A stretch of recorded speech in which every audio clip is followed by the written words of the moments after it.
Hello everyone, and welcome back to Coffee with Christ. My name is Zoe.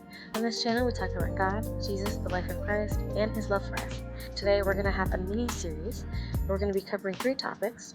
It is how to build a relationship with God, how to keep consistently praying morning, daily, and night, and how to fast. During this little mini session that we're going to do, I will be breaking it up into 3 separate videos, but it'll be all under the same sort of album in my YouTube channel. So without further ado, let's get to it.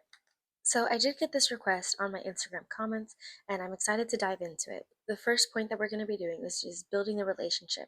What I'll be doing first is I'll talk about the relationship and how to keep consistently building it, as well as just keeping it intact, and then I will go on to a verse. For the verse, we're going to do James chapter 4, verses 7 through 8. But first, let me talk to you about what the relationship is going to look like and building it. When you think about building a relationship, think about building a relationship with a friend. You may want to get to know their characteristics, who they might be outside of maybe work or any time that you normally spend time together. You want to see their character and what kind of characteristics and personality makes their being, whether they're kind, whether they're gentle, whether they're sweet. This could also be the same, just getting to know like what may upset them. I mean, building a friendship and a relationship like that, you do have to run into those kind of characteristics where it's that getting to know you icebreaker stage. But the great thing about building a relationship with Christ is you will know His character by reading His Word. Specifically, it'll say He is kind and gentle and humble at heart, and throughout the rest of the Bible, it's filled with love, a lot of lessons, a lot of discipline, but love in general that can help you navigate your way around building and holding that relationship with Christ. So moving on to our verse of the day, we have James 4 verses 7 and 8. So read that real quick. Therefore submit to God, resist the devil, and he will flee from you. Draw near to God, and he will draw near to you. Cleanse your hands, sinners, and purify your hearts, you double-minded. So I want to break this up just a tiny bit. So verse 7 can kind of leave us in a bit of a haze. Therefore, submit to God, resist the devil, and he will flee from you. Reading that verse alone kind of doesn't give us a clear path to follow. Submit to God, resist the devil. I mean, that can mean exactly what it says, which is submit to God, resist the devil. But sometimes that's too cut and dry for us, and we might need, that bit of step to actually get us there. Verse 8 says, draw near to God, and he will draw near to you. Normally people like to cut off that verse just as that, because that'll tell you exactly kind of like a question and answer for verses 7 and 8. Submit to God, resist the devil. Well, what does that mean? Draw near to God, and he will draw near to you. Kind of the answer. And then verse 8 continues with, cleanse your heart, sinners, and purify your hearts, you double-minded. So this means, verses 7 and 8 can mean be humble and refresh yourself in his holy presence. And kind of meaning just the renewing of your mind, which is going back the Old Testament or the New Testament and refreshing yourself on the suffering and then the love that he has given you and the love that he sacrificed for you. Renewing of your mind can mean those things, and to refresh yourself, like, okay, why are we doing it, can kind of settle the questions that you've had before, or if you're questioning faith, if you're questioning religion, can kind of settle those thoughts and those inquiries. So now that we've gone over the humbling and the renewing of your mind, we also want to make sure that God can hear and know our voice. Now, it can sound a little silly to shout at God, but in the right conditions, it is seen as correct. Yes, it is a kind of a demand, but at the point of you're building a relationship, you want to get serious, and you're kind of tired of fooling around or going back to that same sin, whatever it may be. Shouting out to God and saying, God, help me, God, see me, God, listen to me, is a call to action that God takes when his child is shouting out towards them and saying, hey, I need some help. And God pays attention to that, and he now knows your voice, and he now knows your face. Therefore, he will also know your heart and know your demand and your want to get closer to him. All right, so with that being said, I wanted us to jump to the Old Testament. We're going to be in Psalms chapters 4 and 5. We're going to look at verse 1 in chapter 4 and then verse 1 and 2 in chapter 5. I wanted us to look at the kind of the wording that David is using to grab God's attention. It's almost a command for God to hear his voice. In verse 1, chapter 4, it says, Answer me when I call, God who vindicates me. You freed me from affliction. Be gracious to me and hear my prayer. So, God who vindicates me, still in verse 1, it could also be translated to God of my righteousness. So, answer me when I call, God of my righteousness. You freed me from affliction. Be gracious to me and hear my prayer. This is a total call to action. Verse 4 and 5, chapters 4 and 5 are short chapters for nightly prayers or a refuge for righteousness, which is what it's titled in my Bible. But these are short prayers, that you could read before bed, right when you wake up, or right when you just need to pray, and then you kind of add on. I wanted us to jump to chapter 5 really quickly. Like I said, in chapter 5, we're going to read verse 1 and 2. Verse 1 says, Listen to my words, Lord, consider my sighing.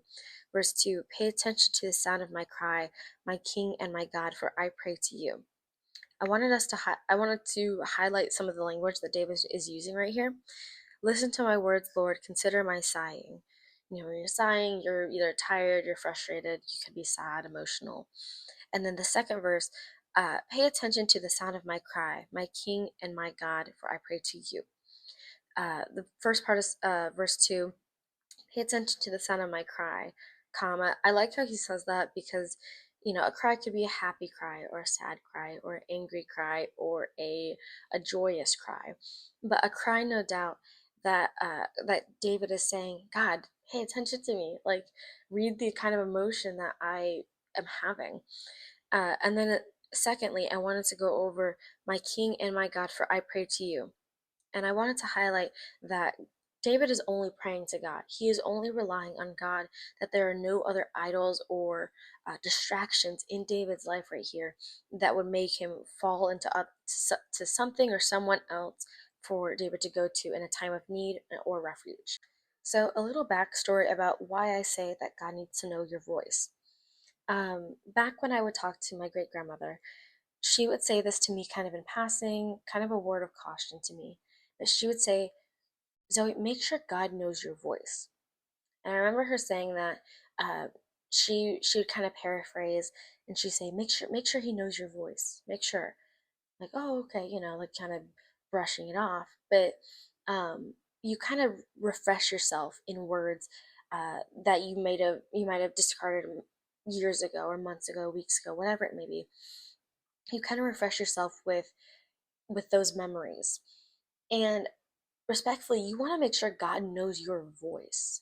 Because if God doesn't know your voice, it could turn out into probably the scariest verse that I've ever read in the Bible, which is in Matthew, where in the final days you will cry, Lord, Lord, and he will say, Get away from me, sinner, I do not know you. Like, get away. And I feel like most or some of us, when we read that, a chill might run down our spine or something, and it runs down mine. But to think that God doesn't know you, you could be talking to him for weeks and months, or think you may be talking to him for weeks and months and years. But if God does not know you, if he doesn't know your voice, if he doesn't know your heart, if he doesn't know your face, then he will say, Depart from me, for I never knew you. That's He will say that. And it's scary for me to hear coming out of my own mouth as well. But that is the truth.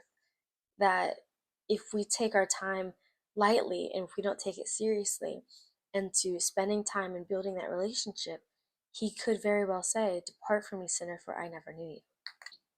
So, to close out today's episode, I wanted to share with you a couple verses that really comfort me and speak to me, especially when I'm low in my relationship with Christ and, and my trip in my walk.